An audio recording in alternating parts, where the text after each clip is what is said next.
Question number 8, exercise 8.3.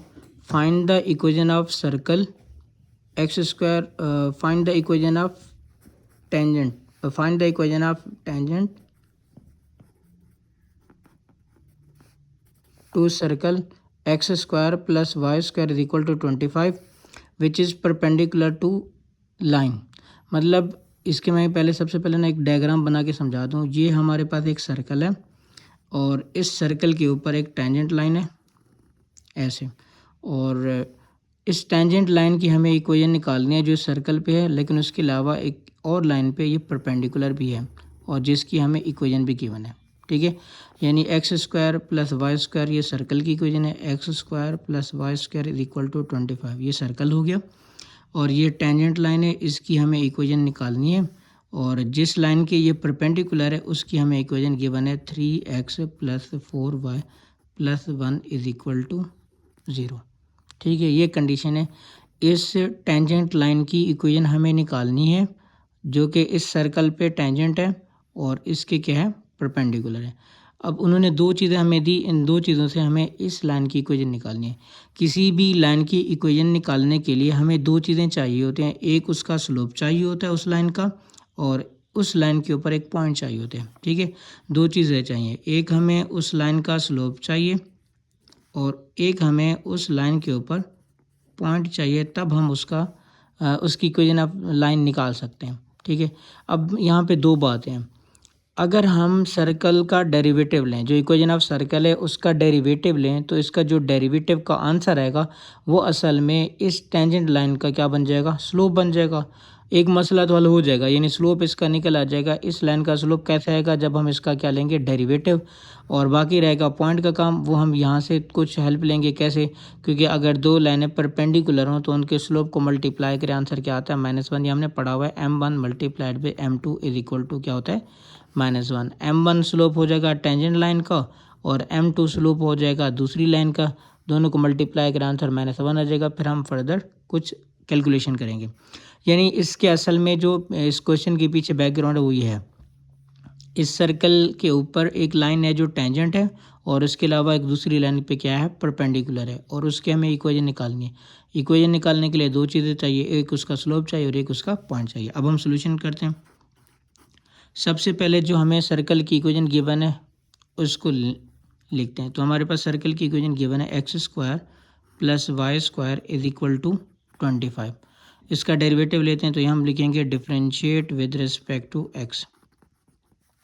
X square का derivative आता है 2x और वाई स्क्वायर का डेरिवेटिव आता है 2y dy अपॉन dx और is equal to 25. Constant, constant का डेरिवेटिव क्या होता है, 0.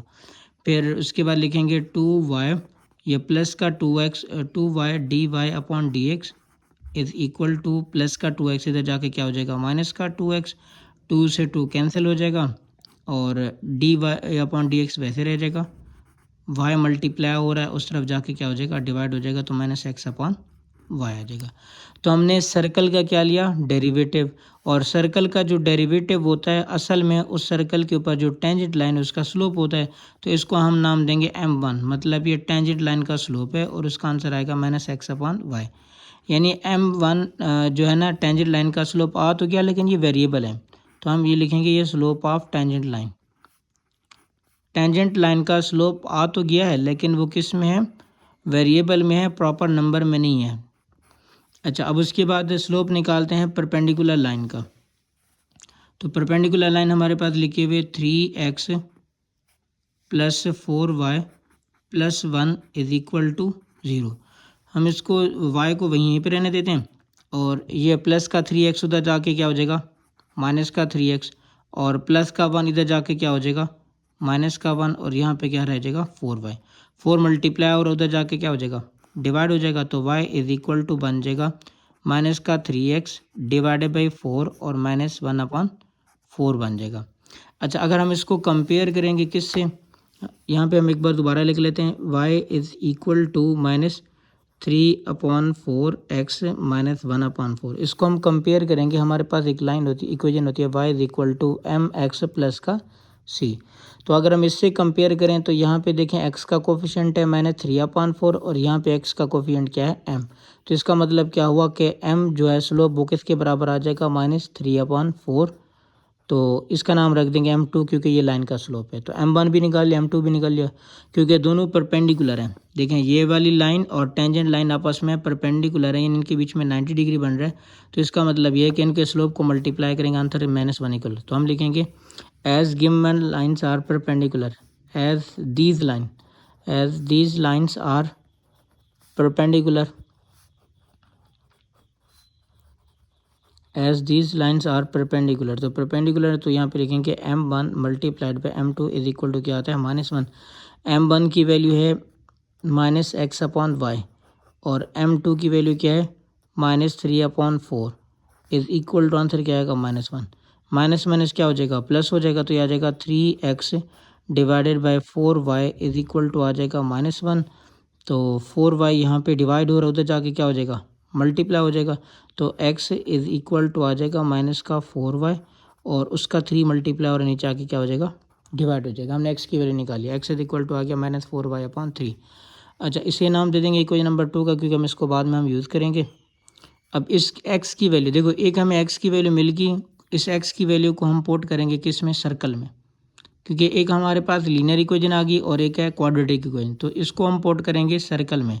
उससे असल में अच्छा देखें हम किस चक्कर में जा रहे हैं, बाकी चीज़ें करते जा रहे हैं, क्योंकि हमें स्लोप तो मिल गया वेरिएबल की फॉर्म में, लेकिन हमें पॉइंट नहीं मिला, तो उस पॉइंट के चक्कर में हम जा रहे हैं। तो x की वैल्यू, x की जगह हम लिखेंगे -4y/3 होल का स्क्वायर और प्लस इसमें पुट कर रहे हैं +y² इज इक्वल टू क्या आ जाएगा 25। जब पावर इवन और माइनस ख़त्म हो जाता है 4 का स्क्वायर 16 हो जाएगा, 16y² डिवाइडेड बाई 3 का स्क्वायर 9 और +y² डिवाइडेड बाई खुद से 1 लिख देंगे इज इक्वल टू क्या आ जाएगा 25। एलसीएम लेंगे 9 1 9 आ जाएगा, क्रॉस मल्टीप्लाई करेंगे तो ये आ जाएगा 16y² plus 9y² is equal to क्या आ जाएगा 25। 9 यहाँ पे डिवाइड हो रहा है, जाके मल्टीप्लाई हो जाएगा, तो 16 और 9 कितना हो जाएगा 25। 25y² इज इक्वल टू आ जाएगा 25 मल्टीप्लाइड बाई 9 आ जाएगा। 25 से 25 कैंसिल हो जाएगा, तो y² इज इक्वल टू क्या आ जाएगा 9। तो अंडर रूट लेंगे दोनों तरफ, तो y इज इक्वल टू क्या आ जाएगा +-3 आ जाए। तो एक बार y को +3 लेंगे और एक बार y को -3 लेंगे। अब y की वैल्यू को पुट करेंगे तो उस हमें क्या मिलेगा x मिलेगा, तो यहाँ पे 2 में पुट करेंगे। तो यहाँ पे कर लेते हैं, एक बार y को हम लेते हैं +3 और एक बार y को हम लेते हैं -3। एक बार +3 एक बार y इज इक्वल टू -3 आ जाएगा। तो x की वैल्यू निकालते हैं, तो x इज इक्वल टू यहाँ पे आ जाएगा -4, y की जगह 3 आ जाएगा और डिवाइडेड बाई 3 है, 3 से 3 क्या हो जाएगा कैंसिल, तो x इज इक्वल टू क्या आ जाएगा -4। तो यहाँ पे लिख देंगे x is equal to -4 into y की जगह लिख देंगे -3 और डिवाइडेड बाई क्या आ जाएगा 3, 3 से 3 कैंसिल और माइनस माइनस क्या हो जाएगा प्लस, तो यहाँ पे x इज इक्वल टू +4। अब देखें x -4 है तो y कितना है 3, और उसके बाद यहाँ पे x अगर 4 है तो y कितना है -3। तो हमें पॉइंट मिल गया, एक पॉइंट ये मिल गया और एक पॉइंट ये मिल गया। तो इसका मतलब ये है कि सिर्फ ज़रूरी नहीं कि इस तरफ से लाइन टेंजेंट हो और परपेंडिकुलर, ऐसा भी तो हो सकता है तो इस तरफ से लाइन टेंजेंट और परपेंडिकुलर भी हो। तो हमें 2 पॉइंट मिल गए, अगर 2 पॉइंट मिल गए तो स्लोप भी 2 मिलेंगे और इक्वेशन भी कितनी मिलेंगी 2। तो हम इसको अब हम निकालते हैं, स्लोप निकालते हैं m1, क्योंकि हमें m1 चाहिए। तो m1 इज इक्वल टू आ जाएगा, m1 का फार्मूला क्या है -x/y।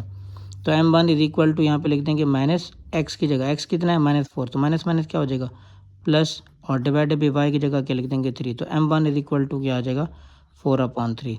तो हमें एक स्लोप भी मिल गया 4/3 और एक पॉइंट भी मिल गया -4/3, -4,3। अब दूसरा m1 निकालते, तो m1 इज इक्वल टू आ जाएगा माइनस, क्योंकि m1 का फार्मूला है -x/y। तो -x की वैल्यू कितना है 4 और डिवाइडेड बाई y की वैल्यू कितना है -3। तो यहाँ पे लिख देंगे -3, माइनस माइनस क्या हो जाएगा प्लस, तो m1 इज इक्वल टू क्या आ जाएगा 4/3। तो देखें हमारे पास जो स्लोप है वो तो एक ही आ रहा है, क्योंकि स्लोप आना भी तो एक ही है, स्लोप एक ही है और पॉइंट अलग अलग है। स्लोप m1 है 4/3, पॉइंट क्या है -4,3। स्लोप m1 है 4/3 और तो इसमें पॉइंट क्या है 4,3। स्लोप तो एक जैसा होगा। अच्छा एक चीज़ और भी है, तो यहाँ पे अगर दो स्लोप हैं, 2 पॉइंट है, तो इक्वेशन भी 2 मिलेंगी। अब हमें निकालना है इक्वेशन ऑफ टेंजेंट लाइन। तो एक बार हम दोबारा लिख लेते हैं हमारे पास जो डाटा गिवन है अलग अलग। तो पॉइंट पहला हमारा जो पॉइंट गिवन है, पहला पॉइंट हमें गिवन है 4,3 और पॉइंट है -4,3, स्लोप है 4/3। पहला पॉइंट है -4,3 और जो हमें स्लोप पहला गिवन है m1 वो कितने 4/3। तो इक्वेशन ऑफ लाइन निकालते हैं, इक्वेशन ऑफ टेंजेंट लाइन। तो यहाँ पे लिख देंगे इक्वेशन ऑफ टेंजेंट लाइन, क्योंकि हमें वो निकालना है इक्वेशन ऑफ टेंजेंट लाइन। तो उसके लिए फार्मूला होता है y - y1 m × x - x1। तो y - y1 कितना है, ये पॉइंट है ना, x1 y1 है, तो y1 3 आ रहा है। ये जो हमें पॉइंट गिवन है ना -4,3, ये x1 y1 है, तो y1 -3 आ रहा है इज इक्वल टू m का मतलब है स्लोप है 4/3 x - x1। तो x1 कितना है -4, तो माइनस क्या हो जाएगा प्लस हो जाएगा। तो इस 3 डिवाइड हो रही, इधर जाके मल्टीप्लाई हो जाएगा, तो ये आ जाएगा 3y - 3 3 = 9 इज इक्वल टू 4 को x से मल्टीप्लाई करेंगे 4x + 4 4 = 16। तो अगर x वाली टर्म प्लस की हो तो उसको रहने देते हैं, y को उधर लेके आते हैं, और अगर x वाली टर्म माइनस की तो फिर इधर लेके जाए, क्योंकि हमें आंसर में x वाली टर्म को प्लस रखना होता है। तो 0 इज इक्वल टू आ जाएगा 4x, ये प्लस का 3y इधर जाके क्या हो जाएगा माइनस का 3y, 16 प्लस का पहले था और माइनस का 9 इधर जाके क्या हो जाएगा प्लस का 9। तो ये बन जाएगा 4x माइनस का 3y, 16 और 9 25 और 0 को हम इस तरह लिख देंगे। तो एक पॉइंट हमें स्लोप गिवन, तो हमने एक इक्वेशन बना ली। अब दूसरा पॉइंट जो हमें गिवन है उसको लिखते हैं। दूसरा पॉइंट हमें गिवन है 4,-3 और स्लोप हमें गिवन है 4/3। तो यहाँ पे पॉइंट लिखते हैं 4,-3 और उसके बाद जो हमें स्लोप गिवन है m1 वो तो सेम होगा 4/3। फिर लिखते हैं इक्वेशन ऑफ टेंजेंट लाइन, क्योंकि इक्वेशन ऑफ टेंजेंट लाइन 2 बन रही है। Equation of tangent line, equation of tangent line y - y1 और m × x - x1 आ जाएगा। तो y - y1, तो ये पहला पॉइंट x1 है और ये y1 है। यहाँ पे मैं लिख देता हूँ ये x1 और ये y1। तो y1 हमारे पास -3 है, तो माइनस क्या हो जाएगा +3। तो m की जगह क्या आएगा 4/3 x - x1 कितना है 4, तो यहाँ पे 4 लिख देंगे। 3 यहाँ पे डिवाइड हो रहे थे, जाके क्या हो जाएगा मल्टीप्लाई, तो ये आ जाएगा 3y + 3 3 = 9 इज इक्वल टू आएगा 4x - 4 4 = 16।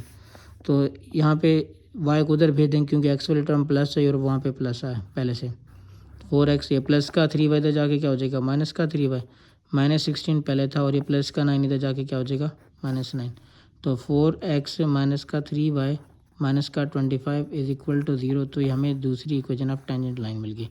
तो ये भी इक्वेशन ऑफ टेंजेंट लाइन है और ये भी इक्वेशन ऑफ टेंजेंट लाइन। तो हमें इक्वेशन ऑफ टेंजेंट लाइन निकालनी थी, जो कि सर्कल के ऊपर टेंजेंट थी और दूसरी लाइन की क्या थी परपेंडिकुलर।